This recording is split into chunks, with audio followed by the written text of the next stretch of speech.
What's up, guys? Welcome to episode 1 of the Beantown Breakdown, a weekly Boston sports recap show.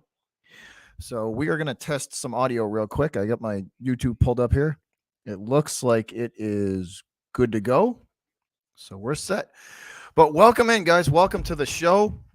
Like I said, this is going to be a weekly kind of recap of what goes on in Boston sports. And that's how we're going to roll with it. It'll be on Saturday mornings. This is the pilot show, you could call it. But we will be running it on Saturday morning, and I'll be talking to you guys every Saturday. Hopefully, everyone is enjoying their weekend so far. But welcome to the show, and let's dive right into it, Boston Sports Nation. We are going to talk about the Patriots first. They were taken apart by the Tennessee Titans 23-7. That even though it's preseason, I still hate losing. I still hate to lose, even though it's preseason. Some big takeaways from that show, or I should say, some of my takeaways from that show, from that game. Zappe did not look very good at all. He and this is kind of the second game where he's, I don't know, man. I think Zappe fever has officially died down in New England. I think he has come crashing back down to earth, and I think we've seen pretty much his ceiling. He actually, if you watch, because of the height, he actually has to take an extra half step or full step at when he drops back just to see over the offensive line, and that's never a good thing. When you can't see over your offensive line and you have to adapt your play to that, to me that's kind of a concern. And that's why that he's got to get back a little farther in the pocket to see over his line and see the defense. But that's takeaway number one. Number two has been a continuing problem for the Patriots. It's the offensive line, and they haven't shown – the O-line hasn't shown me too much throughout the preseason. That could be a real problem.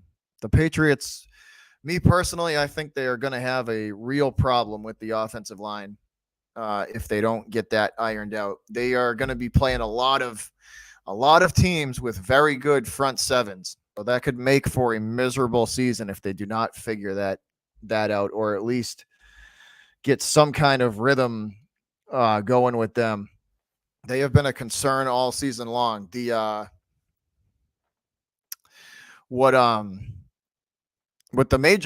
biggest issue to me with them is not the interior line. I'm not too concerned with the center and guards because we have David Andrews at center, who is very, very good. And then our guard situation is serviceable to above average. It's the edges of the offensive line that concern me. The tackles to me are a big problem. Trent Brown, we don't know what we're going to get out of him, and that's a huge concern.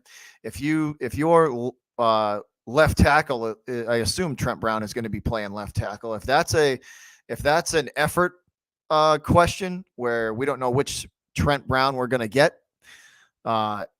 then keeping him engaged throughout the season should be priority number one. What's up, Karam? What's up, buddy? How you doing?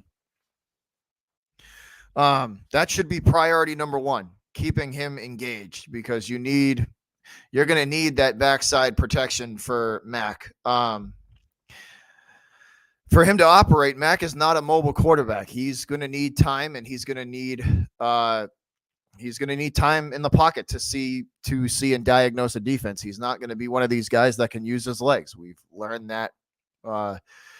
That's at least one thing we've learned for certain about him as a quarterback. The mobility is definitely lacking. I think as a whole, the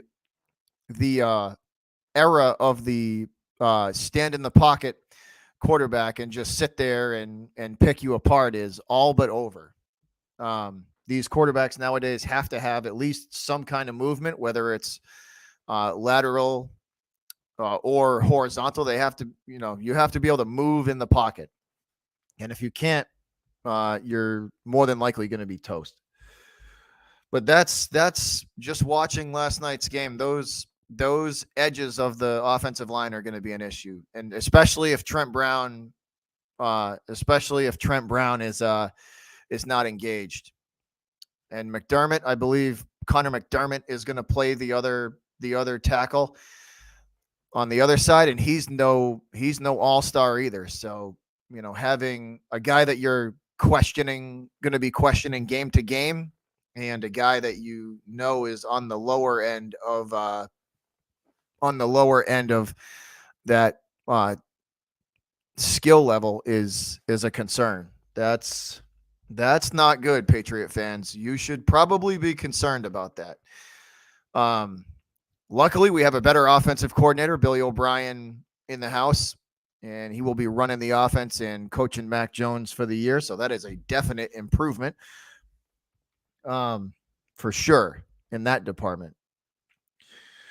Next up, running down the line would be that I've noticed at least through the preseason, the QB2 receiver QB2 receiver communication line has not been there consistently either.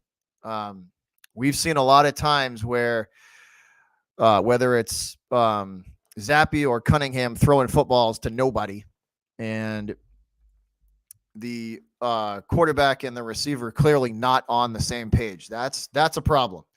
If you're this deep into the preseason and you're still having communication issues between your quarterbacks and your receivers on the routes and how you want them to run the said route, that's another concern.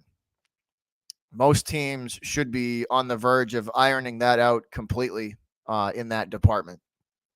But for some reason, there still seems to be a major issue with that. That's not good.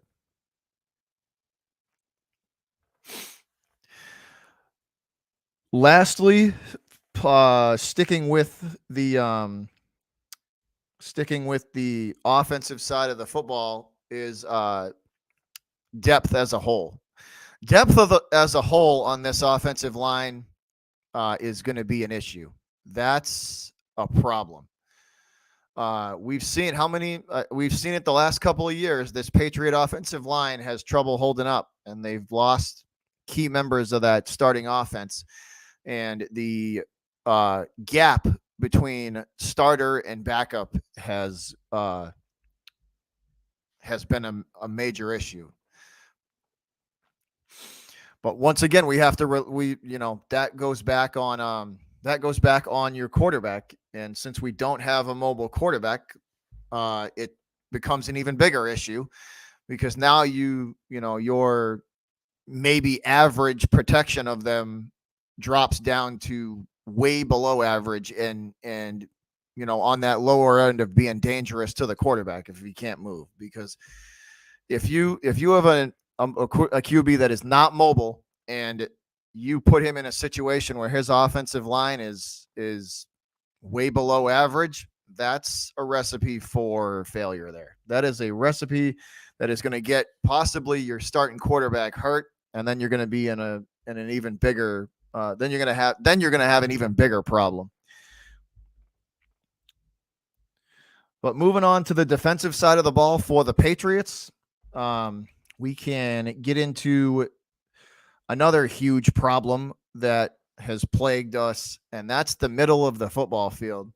Whether it's corner coverage or linebacker coverage, the middle of the field for this Patriots defense has been a huge issue. And this is going back to Brady's last year as well. They had trouble with Brady's final season covering the middle of the field as well, and teams would just eat this team up in the middle of the field, and that can't happen. This team can't be good enough. I'm sick and tired of I'm sick and tired of Boston sports teams being just good enough to beat up on the small teams and uh, just bad enough to lose against the good ones. I'm sick of this middling mentality that this area has adopted, at least the owners. That's not how I roll. I want to be in the title mix and in the playoff mix every year. That's what I want to hear. I want to hear my sports teams in the mix every year. And right now we are a far cry from that on a lot of these sports teams. The Celtics may be the only one, but they haven't won anything either. Well, let's stick with the Pats. So switching over, like I said, we're going to switch over to the defensive side. We talked about the middle of the field being a massive issue, whether it's coverage from the linebackers or the defensive backs. That is a glaring issue that I don't think is going to go away anytime soon, which is unfortunate because the Patriots' schedule is not friendly at all this year. They do not have an easy schedule. They are going to have a tough road ahead of them. Lots of playoff caliber quarterbacks in the mix this season, and a lot of very, very solid defenses are going to face them. And that's, if this Patriot team doesn't roll into this season with some momentum and ready to go, it's going to be a problem. The linebackers, we can talk about them. Better. They look better than last year, for sure. Two of the standout, I would say, at least from watching this preseason, two of the standouts, Anthony Jennings and Ronnie Perkins. Both of those guys have had good preseasons, and it's good to see that they are hopefully going to get some kind of role in this Patriot defense. But they have had very good preseasons and have been able to showcase why Bill picked them. Outside of that, the corners I think are still not on the same page, and I still think they could be better. They've clearly been, at least in my eyes, they've been struggling through this preseason. Communication, whether it's offensively or defensively for this team, I think is a major issue. I mean, I get it. New offensive coordinator in the building, probably new ways to call the plays, and Billy O'Brien trying to make the offense his own and kind of put his personal touch on it. I get it. But when you're this late in the season and you still have, fundamental errors being made on offense and defense, it is a concern. I get it. It's preseason. You're still kind of ironing stuff out, but still it's a concern.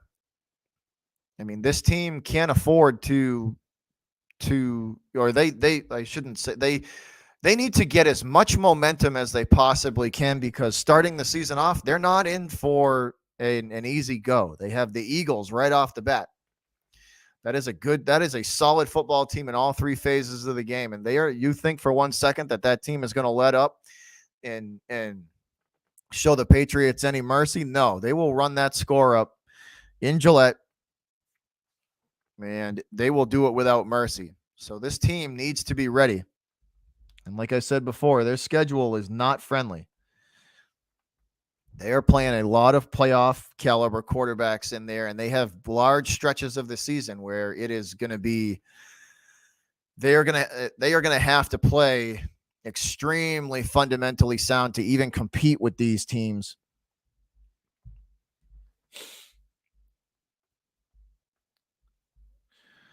But that's all I got for the Patriots section of this. Not, like I said, not too much going on. The Pats just continue their push towards the regular season.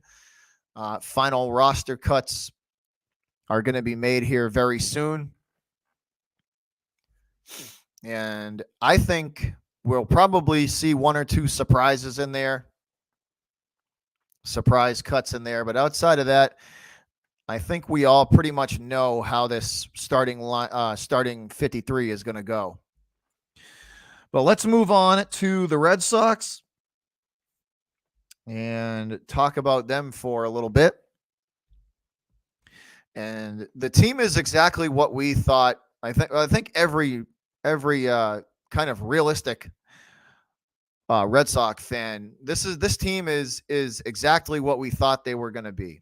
500, 500 or a little below or a little above that mark, and they have, like I said earlier, you know, they have just enough talent on that team to beat up on the bad teams, and not enough to compete and go over, go over that 500 mark with these better teams in the MLB. Perfect example, they sweep the Yankees last week and they run into the Astros this week, and it's a split.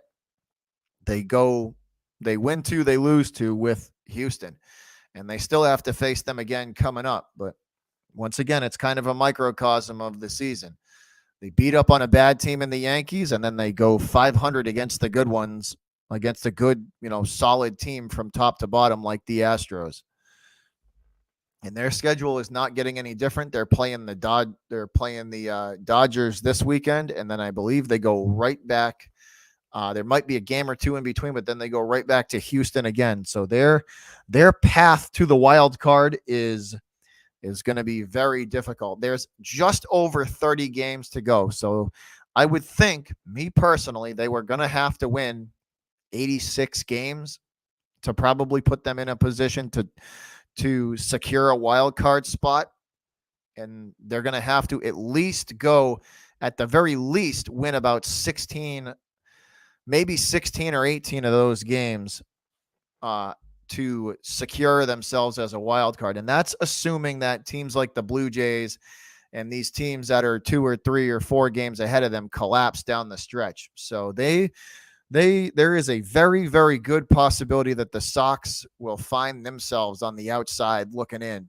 And that's that unfortunately could be our future for the Sox. Their push towards the playoffs is not going to be friendly at all. Me personally, I don't see them getting in. I put them somewhere around 80 wins, 80 to 82 wins, and I don't think that is going to get them a wild card spot. I think they're going to have to be somewhere in that 86 to 88 win mark to even sniff that wild card. And I don't think the Blue Jays are going to collapse. I don't think the Blue Jays are going to collapse down the stretch. So I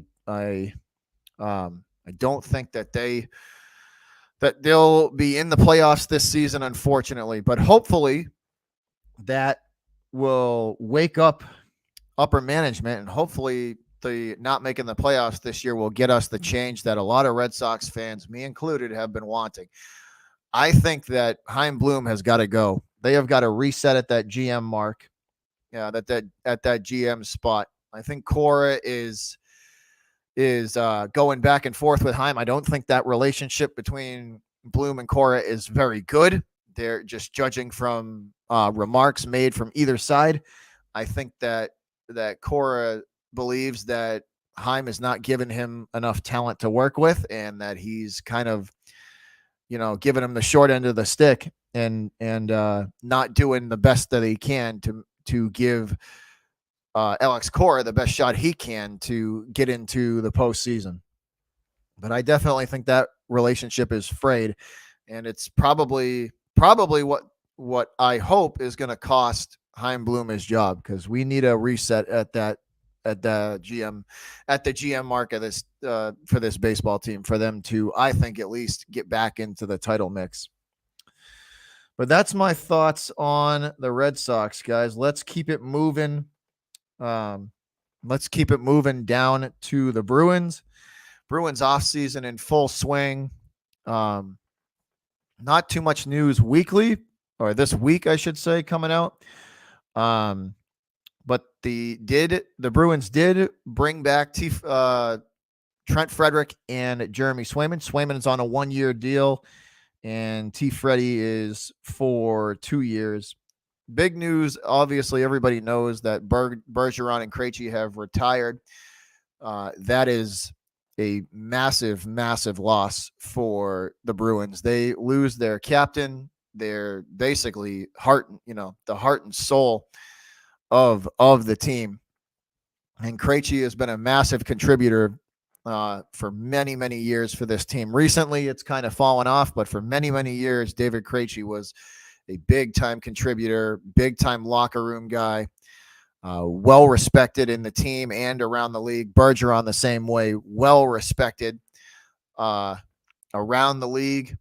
Future Hall of Famer in Bergeron, but losing those two guys is a huge blow for the Bruins. They are going to have to do it. They're going to have to make a massive effort to secure the middle of the ice for this team in order for them to be successful. Another big-time loss for them in the offseason, Tyler Bertuzzi, a huge contributor through the playoff run for them, and losing him I thought was huge. They I don't think they did enough to try and keep him here. Out of all the ones that, they should have at least put a lot more effort into, I think Bertuzzi should have stayed. I think he could have added something to this team and been a part of the young core for a long time, but they had better ideas, and clearly they know more than I do. But that's about it. That's all I got for you guys for the Bruins. Let's move it along now to the Celtics. Once again, Celtics offseason in full effect. They bring, they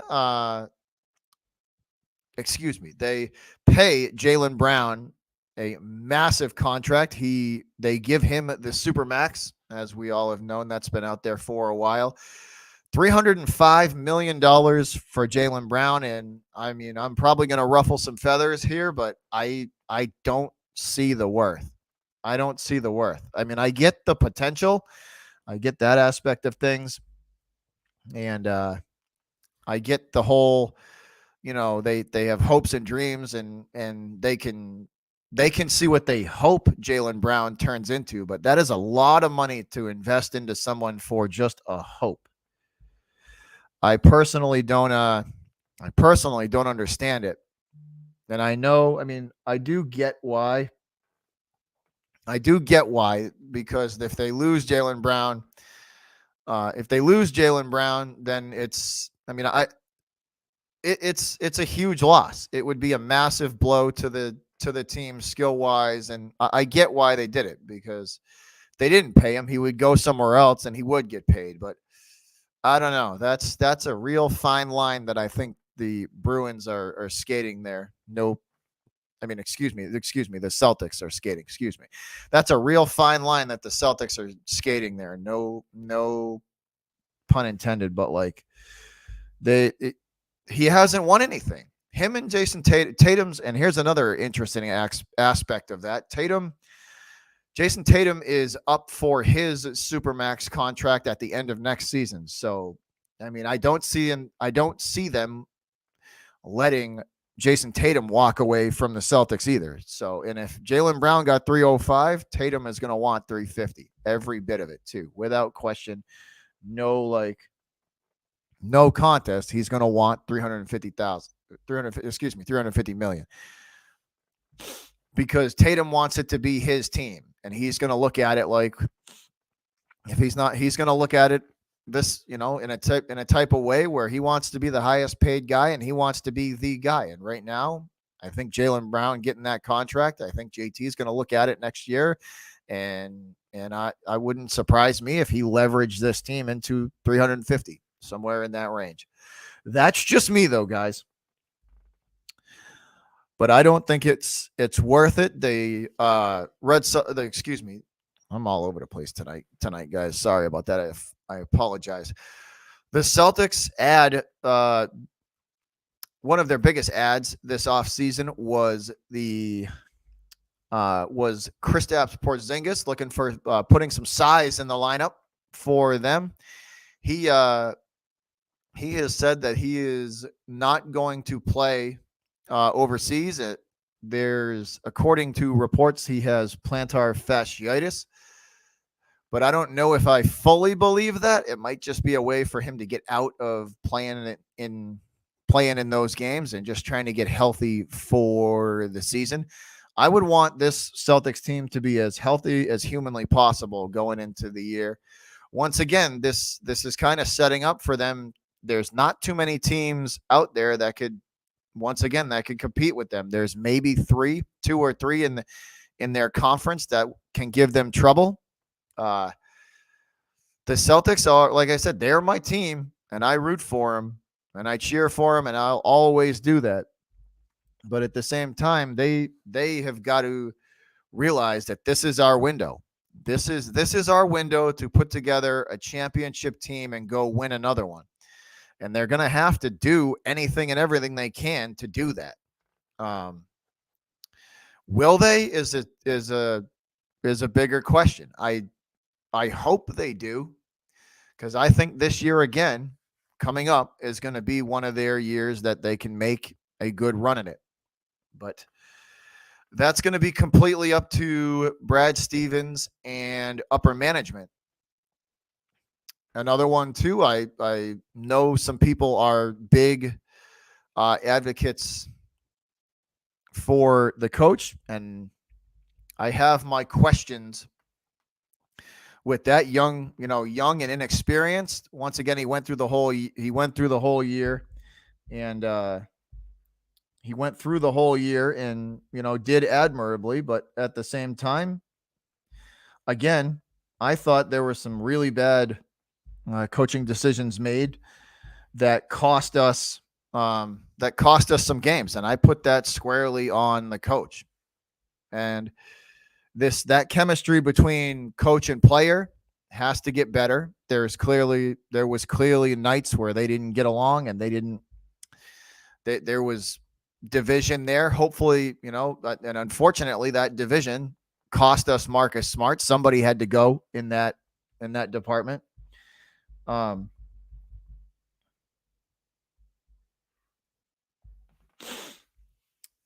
Somebody had to go in that department, and Marcus Smart was the one. He was the one that was rocking the boat the most. And there's if you look at that situation, though, we can dive into that. He was the edge. He kind of gave the Celtics that attitude and that edge. But you can't be overriding Joe Mazzulla on the bench. You can't be overriding the coach. You can't be stepping in and doing his job. No, that's not going to fly with the rest of the team.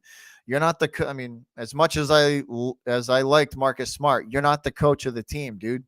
You don't get to make in-game decisions. You don't get to do that. Unfortunately, I know this is, but you're the player. You execute what the coach tells you to execute. You don't, honestly, the players should have very little say on the game plan.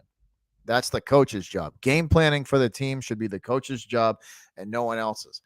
And Joe Mazzulla clearly was lacking in a lot of those games, especially when they got into high-pressure situations. His inexperience showed. But hopefully they can right the ship. Hopefully Kristaps Porzingis will be able to add some height and some versatility to that team. And we'll get to see them make another run. But that's going to do it, guys, for this episode of the Beantown Breakdown. Once again, this is going to be a show just focused on the weekly happenings throughout Boston sports. And I hope to see you all back on episode number 2 next Saturday. Saturday mornings, it's when it's going to air, guys. Once again, welcome to the network for anybody who's new. This will be the home of the Beantown Breakdown. And the I-90 Sports, a.k.a. Down the Pike podcast, will be broadcast on here. Once again, guys, welcome to the channel. I'm Bobby from Beantown Breakdown. Y'all have a good one. And enjoy the rest of your weekend, guys. Don't forget to tip your bartenders if you're out. And we will see you all again next Saturday. We're out of here.